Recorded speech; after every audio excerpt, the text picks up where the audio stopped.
우리가 함께 봉독한 말씀을 통해서 우리 모두에게 은혜 주시길 원합니다. 우리가 갈라디아서 2장 20절을 함께 읽었습니다. 내가 살아있는데, 제가 이렇게 독일어 성경을 보니까 내가 살아있는데, 그러나 내가 살아있는 것이 아니라 그리스도께서 내 안에 살아계시다. 이것은 형식 논리로는 이해할 수 없는 신앙인의 신비를 표현해 주는 것입니다. 신앙의 언어는 언제나 체험적으로만 이해될 수 있는 언어입니다. 주께서 눈을 여시고 그 말씀을 깨닫게 하시고 체험할 때에 말씀의 온전한 의미를 이해하게 되는 것이죠. 내가 살아있는데 내가 사는 것이 아니라 그리스도께서, 내 안에 계신 그리스도께서 살아계신다. 그 다음의 내용은 나를 위한 삶에서 주님을 위한 삶으로 삶의 중심이 이동되었다는 것을, 그리고 그 이유가 주의 사랑 때문이라는 것을 고백하고 있습니다. 주의 사랑 때문에 내 삶의 중심이 이동되었습니다. 이제 내가 육체 가운데 사는 것은 나를 사랑하사 나를 위하여 자기 몸을 버리신 하나님의 아들을 믿는 믿음으로 사는 것이다. 이렇게 고백합니다. 오늘 본문에 나와 있는 단어의 핵심은 의로움, 믿음, 은혜입니다.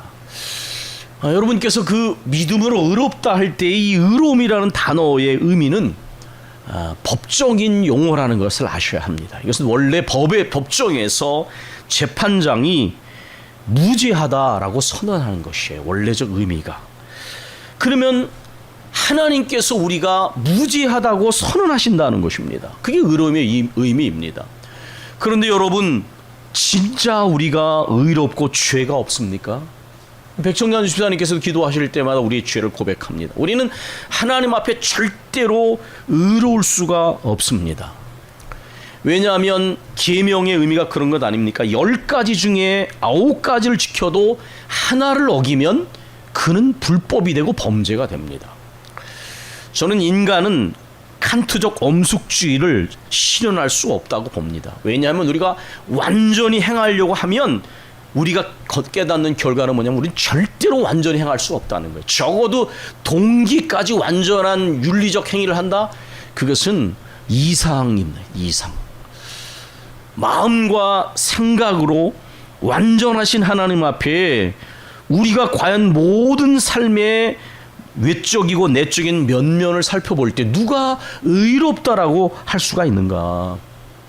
누가 무죄하다고 할 수 있는가? 그것은 바로 진짜 우리가 의롭고 죄가 없다고 하는 말이 아니라 그리스도께서 우리 죄를 짊어지시고 십자가 위에서 우리 대신 형벌을 받으심으로 죄의 대가를 지불하셨기 때문에 그 사랑과 은혜로 말미암아 우리가 하나님께 의롭다고 인정함을 받는 것입니다. 우리를 위하여 사랑과 은혜를 베푸신 그 하나님을 믿으면, 그 사랑과 은혜를 믿음으로 받아들이면 하나님께서는 그 믿음의 사람을 의롭다고 인정하신다라는 것입니다. 만약에 인간이 스스로 의로워질 수 있다면, 어느 종교에서 가르치는 것처럼 너 자신을 믿고 너 자신이 해라. 그러나 저는 직면한다면, 르네지라고 말하는 것처럼 인간은 직면하지 않으려고 하는데 솔직하고 진실하게 자기 자신의 모습에 직면하면 우리의 생각이 얼마나 허망하고 우리의 생각이 얼마나 음란하며 우리의 생각이 얼마나 죄된 것인가를 우리는 인정할 수밖에 없다. 그리스도께서 그러므로 인간의 행위로 스스로 의로울 수 있다면 오늘 본문이 말하는 것처럼 그리스도께서 죽으실 필요가 없으신 것이고 그리스도의 죽음은 헛된 것이 되고 말 것이다. 그렇게 말씀하고 있습니다.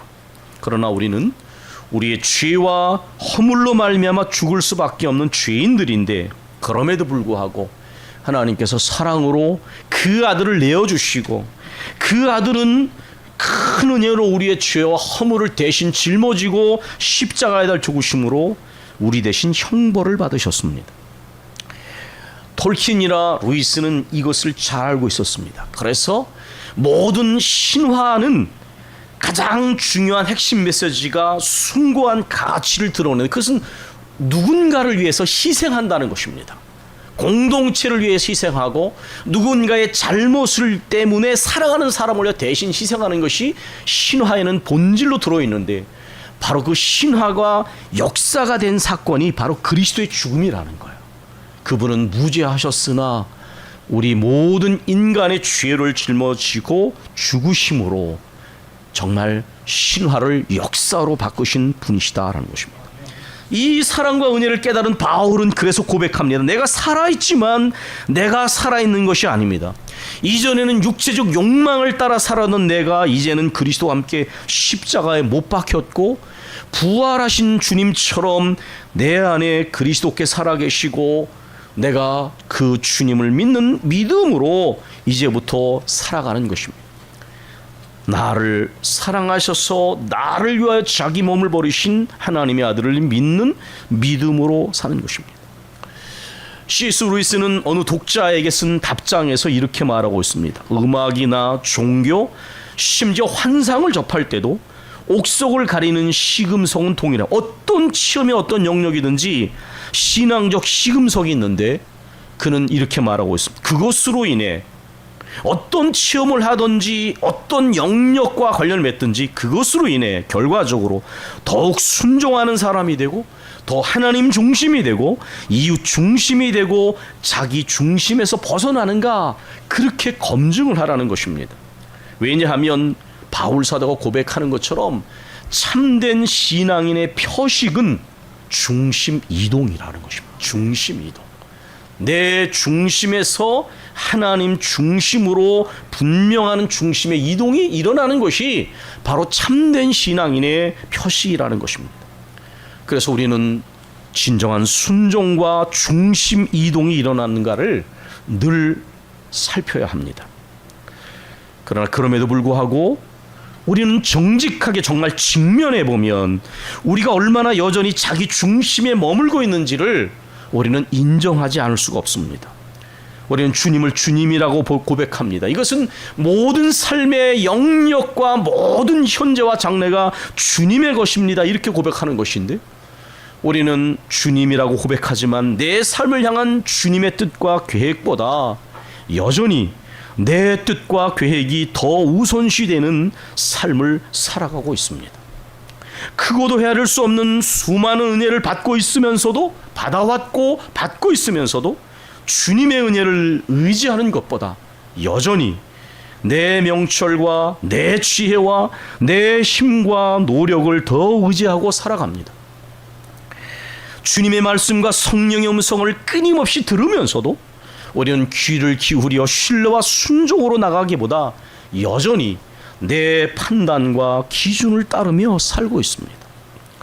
예배드림과 봉사와 섬김의 직분도 하나님이 주신 것으로 여기고 죽도록 충성하는 말씀에 충성하기보다 내 마음이 내키면 열심히 하고 내 마음이 내키지 않으면 소홀히 여기고 있습니다.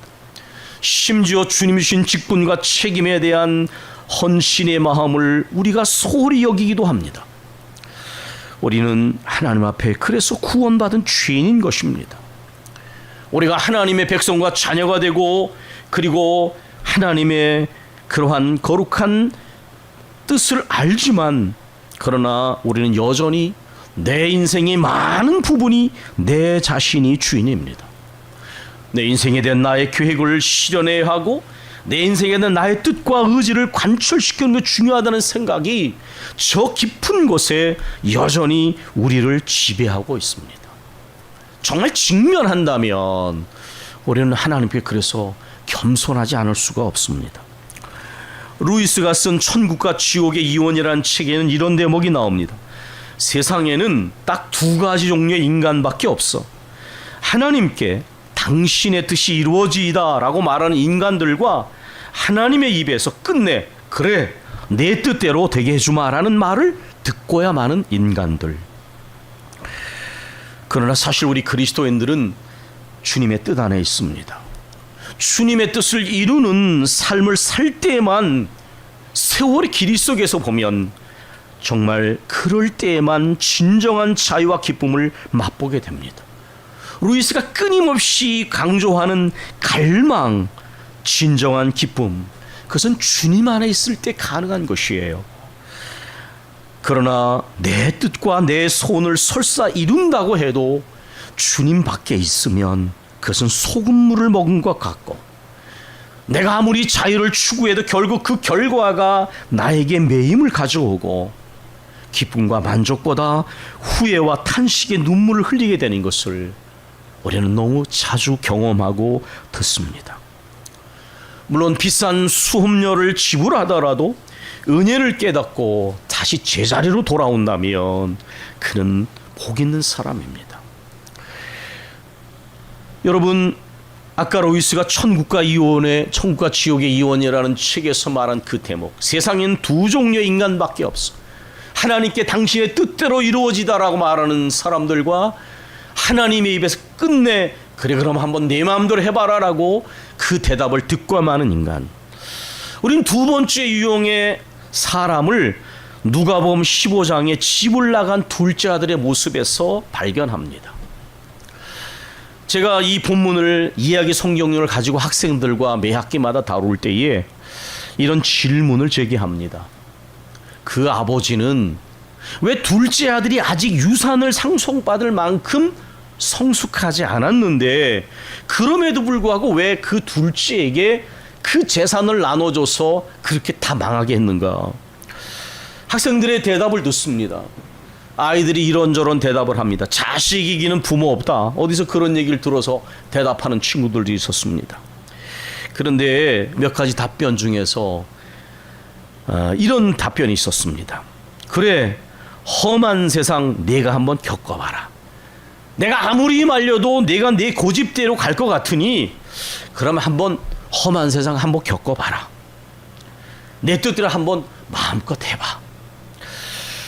그리고 그 과정에서 비록 어떠한 대가를 지불하게 되겠지만은 내가 만약에 정말 인생을 살아가는데 귀중한 교훈을 얻게 된다면 그것도 헛되진 않을 거야. 그러니 한번 내 마음대로 한번 해봐라. 우리는 그 이후 이야기가 어떻게 전개됐는지 잘 알고 있습니다. 둘째 아들은 아버지께 유산을 상속받은 다음에 그 재산을 모았습니다. 아마도 현금화했을 가능성이 크다고 봅니다. 먼 나라로 갔습니다. 이것은 우연적인 행동이 아닙니다. 정말 아무도 나를 알지 못하는 그런 세상에 가서 한번 내 마음껏 내 인생을 간섭받지 않고 한번 엔조이해 보이라. 그런 욕구 속에서 내린 결정이겠지요. 그리고 그 나라에 가서 정말 그 계획을 실현합니다.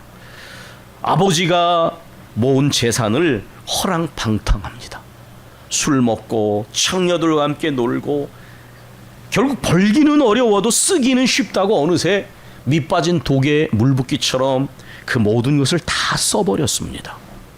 세상 친구는 좋을 때뿐이라는 복음성가 가사처럼 물 쓰듯 쓸 때는 그런 때의 친구들은 많죠. 그러나 어려울 때 내 옆에 있는 친구는 생각처럼 많지 않습니다. 설상가상으로 그 나라에 흉년이 들었습니다. 이나 지금이나 흉년이 들고 나라의 경제가 어려워지면 제1 타켓이 이방인들, 외국인들입니다. 외국인들이 있어서 일자리를 뺏어가고 이런 얘기 했는데 사실은 현실적으로 들여다보면 반드시 그런 것만은 아닙니다. 그런 부분도 있고 그렇지 않은 부분도 있는 것이죠. 어쨌든 이방인들에 대한 시선이 곱지 않아지고 인심은 더 각박해져서 이 둘째 아들은 끼니조차 해결할 수 없었습니다. 그래서 그 나라 사람 하나에 가서 사정을 했습니다. 그랬더니 그 주인이 이 둘째 아들, 아마 유대인이겠죠. 유대인이 가장 멸시하는 돼지인 돼지를 치는 그러한 돼지치기로 그를 이제 고용했습니다. 그는 너무나 배가 고파서 아주 가난한 사람이 아니면 먹지 않는 콩의 종류, 지금으로 따르면 굉장히 영양가가 있는 그런 열매인데 그 콩열매인 쥐엄 열매를 먹으려 했는데 그것조차도 주는 사람이 없었습니다. 그야말로 인생의 밑바닥에 떨어져서 그는 자신이 이전에 내렸던 결정이 얼마나 잘못된 것인가를 온몸으로 깨닫게 됩니다. 저는 인간은 우선적으로 호모 사피엔스가 될 수 없다고 생각합니다. 그건 경험적으로도 맞지 않습니다. 우리는 그 길로 가면 문제가 생긴다는 것을 어렴풋이 알고 있습니다. 그러면서도 그 길로 갑니다. 그리고 실패의 쓴맛을 본 다음에 잠깐 후회하고는 정리와 개선이 없이 유사한 길로 가고 또 실패하죠. 그럴 때가 참 많습니다. 개인적으로도 그렇고 인류사의 역사도 이 호모 모루스, 어리석은 인간의 모습을 너무 자주 보여줍니다. 인간이 지혜롭다는 말은 언젠가 말씀드린 것처럼 우리는 근본적으로 호모 모루스적인 모습을 많이 가지고 있지만 그 실패와 실수를 통해서 겸허하고 진실하게 반성하고 성찰하고 거기서 지혜와 교훈을 얻고 고친다면 지극히 인간적인 의미에서 지혜로운 인간을 말할 수 있다. 저는 교과서가 그렇게 인간의 호모 사피엔스를 해석하고 학생들이 가르쳐야 한다고 생각합니다. 인간이 하나님처럼 전능한 의미의 실수하고 실패하지 않는 사피엔스는 가르쳐서는 안 됩니다. 이 세계에서 일어난 일을 보면 당연하지 않겠어요? 어쨌든 이 둘째 아들은 마음에 다짐을 합니다. 우리 아버지 집에는 양식이 풍성해서 일꾼들도 배골지 않고 배불리 먹는데 나는 여기서 굶어 죽는구나. 이제 내가 아버지께, 하늘과 아버지께 죄를 졌으니 아버지 집으로 돌아가면 벼룩이도 낯짝이 있으니 그저 나를 품꾼의 하나로만 써주십시오라고 말씀드리라. 마음에 말씀드릴 내용을 준비해 갔습니다. 이제 터벅터벅 돌아가는데 거지가 따로 없습니다. 온갖 옷은 너덜거리고 몸은 냄새가 나고 신발조차 신지 못하고 그야말로 아버지를 향해 갑니다. 저쪽에서 터덜터덜 돌아오는 그 아들을 아버지가 먼저 발견했습니다. 그리고 달려가 그 아들에게 입을 맞춥니다. 집 나간 이 둘째 녀석이 소식 한 번 없고 죽었는지 살았는지 알 수도 없었지만은 그러나 그 아들이 돌아오리라는 신랄 같은 희망을 품고 그 아버지는 이제나 저제나 매일같이 동네 입구에 나와 기다렸다고 여겨집니다. 마침내 그 아들을 발견한 아버지는 그 아들을 그 둘째가 작정한 것처럼 다짐한 것처럼 종이 아니라 아들로 받아들이고 그리고 아버지의 산을 다 털어먹은 이 녀석을 VIP 귀빈 대우를 합니다. 종들을 향하 말합니다. 제일 좋은 옷을 내어다가 입히고 발에 신을 신기고 손에 반지를 끼워라. 그리고 살진 송아지를 잡아 잔치를 벌이자. 그날도 변함없이 밭에서 일하오던 첫째 형이 다른 날과 다르게 집에 가까이 오니까 떠들썩한 풍류 소리가 들립니다. 도대체 이게 무슨 일이냐 한 종을 불러 물었는데 자초지정을 들었습니다. 형이 마음에 화가 났습니다. 그리고 집에 발을 들이고 싶지 아니합니다. 아버지가 나와서 그를 달래지만 아버지에게 불평을 털어놓습니다. 아버지, 제가 이제까지 아버지의 명령을 한 번이라도 거역하거나 불순종한 일이 있었습니까? 오늘날까지도 저는 아버지를 위해서 이렇게 성실하게 밭에서 일하고 돌아왔는데 제게는 염소 새끼라도 한 마리 주셔서 제 친구들하고 잔치라도 열도록 그렇게 하신 일이 있습니까? 그런데 아버지의 재산을 헛되이 낭비한 저 녀석이 돌아오니까 살찐 송아지를 잡으셨다고요? 아버지는 간곡하게 말합니다. 얘야, 내가 가진 것이 다 내 것이 아니겠느냐? 그렇지만은 내 동생은 죽은 줄 알았는데 살아 돌아왔으니 우리가 기뻐하는 것이 마땅하지 않겠느냐? 이 본문과 관련한 또 하나 제가 던지는 질문이 이런 것입니다. 만약에 그 둘째가 호모 모루스적인 어리석은 삶을 이제 반성하고 정신을 차리고 새로운 삶을 살아간다면 옳고 그름을 따지는 정의로운 첫째 형과 사랑으로 용서하고 긍휼히 여기고 기회를 준 아버지 중에 누가 더 영향을 크게 미쳤는가? 학생들 대부분도 압니다. 교회를 다니지 않아도. 아버지의 사랑입니다. 이 아버지의 사랑은 끊을 수 없는 그럼에도 불구하고의 하나님 아버지의 사랑, 측량할 수 없는 은혜를 드러내는 그러한 비유입니다. 바울 사도는 그래서 죄인 중에 괴수 같았던 예수 믿는 사람들을 잡아 죽이고 핍박하는 것이 하나님의 사랑이라고 영적인 무지함에 빠졌던 죄인 괴수, 자기 같은 그러한 미련한 일을 이 사랑과 은혜로 택해 주시고 구원받은 은혜도 감사한데 하나님의 복음을 전하는 거룩한 직분자로 세우신 것이 너무 감사합니다. 저는 지극히 성경을 따라 이야기합니다. 우리가 하나님 일을 할 때 힘이 들 때도 있죠. 그래 여러분 감사하셔야 됩니다. 그 이유 중에 하나가 뭐냐면 그 큰 죄와 사망의 권세에서 구원받은 것도 감사한데 우리 같은 죄인이 만약에 하나님 몰랐으면 이 세상이 전문지 알고 죄 짓는데 우리 육신을 사용하고 에너지 사용할 텐데 하나님을 알아서 하나님의 거룩한 일을 하고 하나님의 뜻을 의식하며 살아가는 게 저는 큰 감사라고 생각합니다. 무슨 대가나 칭찬과 인정을 따라가면 우리는 오래 갈 수 없는 것이죠. 바울 사도는 이 사랑과 은혜에 감격하여 그 은혜와 사랑에 감격해서 이렇게 말합니다.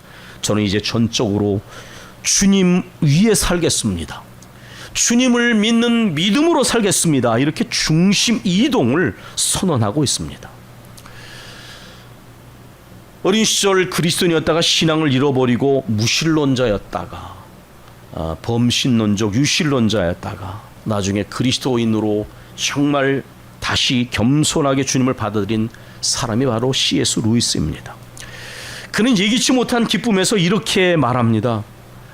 얼마 가지 않아서 그 체스를 비유로 드는데 저는 체스를 알지 못해서 제가 그 인형을 뺐는데 얼마 가지 않아 주도권이 나에게 있다는 환상조차 더 이상 붙들 수 없었다. 나의 맞수는 드디어 마지막 몇 수를 두기 시작하셨다. 그는 나중에 다시 주님께로 돌아옵니다. 다른 곳에 이렇게 고백합니다. 나는 하나님을 찾아 나서지 않았다. 그 반대였다. 그분이 사냥꾼이었고 내게는 적어도 그렇게 보였는데 나는 사슴이었다. 그분은 인디언처럼 몰래 나를 추적해 정확히 겨냥하고 쏘셨다. 예레미야는 하나님이 그 깊으신 섭리 앞에 자기를 부르신 섭리 앞에 이렇게 고백하지 않습니까? 여호와께서 나를 이기셨으므로 하나님 말씀을 전하다 받는 생명의 유업과 갖은 핍박과 왕따를 경험하면서 너무 힘이 들었습니다. 그러나 망하지 않도록 하나님 백성들을 향하여 선포하게 하시는 그 하나님의 깊으신 그 섭리와 사랑 앞에 여호와께서 나를 이기셨으므로 이렇게 고백하고 있습니다. 바울 사도는 그 은혜와 사랑이 나를 이기셨으므로 이렇게 고백하고 있는 것입니다. C.S. 루이스는 이렇게 말하고 있습니다. 나는 태양이 떠오른 것을 믿듯 기독교를 믿습니다. 그것을 보기 때문만이 아니라 그것에 의해서 다른 모든 것을 보기 때문입니다. 이 대목은 마치 어거스틴이 하나님을 진리의 태양이라고 표현한 것과 비슷합니다. 태양이 비치면 만물을 명확하게 볼 수가 있습니다. 하나님의 은혜와 사랑 안에서 내 삶의 모든 영역과 관계를 바라보고 오직 진심으로 주님을 위하여 모든 것을 행하고 마치 화살이 한 관역에 집중되듯이 먹든지 마시든지 하나님의 영광을 위하여 하고 복음을 전하기 위하여 오직 모든 것을 그 사랑과 은혜에 붙잡혀서 그 사랑과 은혜를 믿는 믿음으로 사는 것이 진정한 그리스도인의 삶이다. 그렇게 고백하고 있습니다. 이제 말씀을 마칩니다. 여러분, 우리가 하나님의 사랑과 그 크신 은혜를 아는 진실한 그리스도인의 표식은 중심 이동이라는 것을 말씀은 분명히 우리에게 보여주고 있습니다. 중심 이동이 근본적인 방향을 전환함을 통해서 이루어지고 삶의 전 영역과 관계가 하나님 중심으로 하나님 나라 중심으로 바뀌어지고 있는가, 끊임없는 그러한 전환이 그 중심 이동이 이루어지고 있는가, 우리는 그것을 점검해야 합니다. 단순히 신앙생활하고 선택적 순종을 하고 주어진 일을 감당하는 것이 전부가 아닙니다. 내 삶의 근본적인 중심 이동이 이루어졌는가? 그 중심 이동이 삶의 전 영역과 관계와 모든 시간과 공간 속에서 끊임없이 실현되어지고 있는가? 우리는 그것을 점검하지 않으면 우리는 율법에 매여 있는 종교인의 신앙생활을 벗어날 수 없을 것입니다. 근본적인 방향 전환, 중심 이동과 끊임없는 삶의 전 영역과 관계 속에 중심 이동이 실현되어지는 일들이 우리 가운데 이루어지기를 소망합니다. 우리 기도하겠습니다.